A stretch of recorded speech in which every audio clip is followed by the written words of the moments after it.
A day in life ng isang TikTok affiliate na taga Dubai duol sa Baybay. So for this video mga loves kay wala jud ni sa plano no. Ni adto mi og Tops of Cebu. So dili ni ako first time ni adto kadagan ako nakaadto pero kuan siya sa una kaning wala pa siya na renovate but this time so nakaadto mi wala sa plano pero nindot kay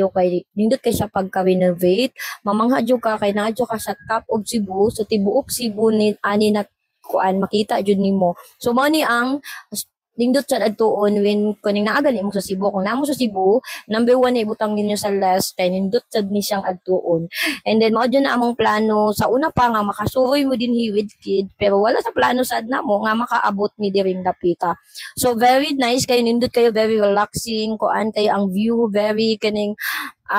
nice kay ang view makarelax jud siya makawala sa problema. So ang nakanindot sa diri guys kay udto man mi nanganino alauna o alas 2 ba mi nakabot nindot kay siya kay bisag init feel nimo ang kabugnaw. Yes, tanawa unsa siya kanindot. Mao na ang tibok Cebu nimo makita mga madi. Di ba nindot kay mga loves? So kung moani ka dinhi, mas nindot siya mo sakay lang mo kato mo gisakyan kay bayad to sa 200 pero entrance ato 200 na pliti ni wala na kay pliti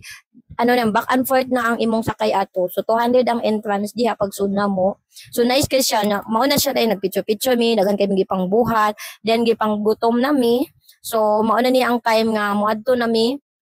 Gutom na mi ana na time pero guys tinanglan da po may magpicture-picture kasi ulito na to ang 200 nga entrance. So nisa kami sa babaw dili pa ni siya sa pinakababaw so I think na siya pinaka sa tulo so napay pinakababaw ani and then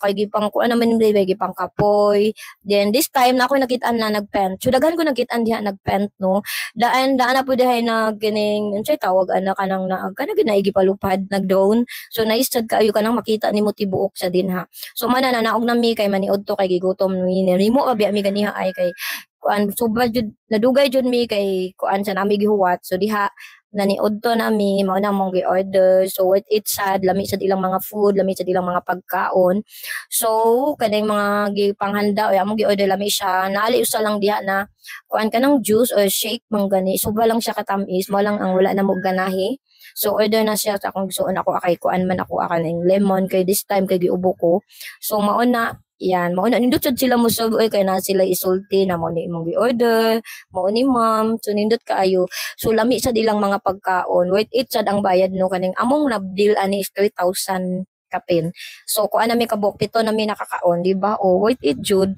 Nya pagkahuman nga naog nami, so kita ka anang building dako kayo. Mo na akong building na akong kita na nga mo jud siya ganing ning kuan gani kaning makita jud nimo nga ning kulay yellow magud siya sa layo pa makita jud na nimo mo na siya akong gipadulan then mao na siya so saka na sad mi sa pinakababaw so diha sa pinakababaw nindot ko siya grabe ko ano siya breathtaking views talaga pinakababaw so kung dili ka hilig og mga inaani ka layog ay ibabaw jud kaayo mura kag kasukaon o unsa pa imong mga feeling maglipong-lipong ka pero kita kay okay man nato ang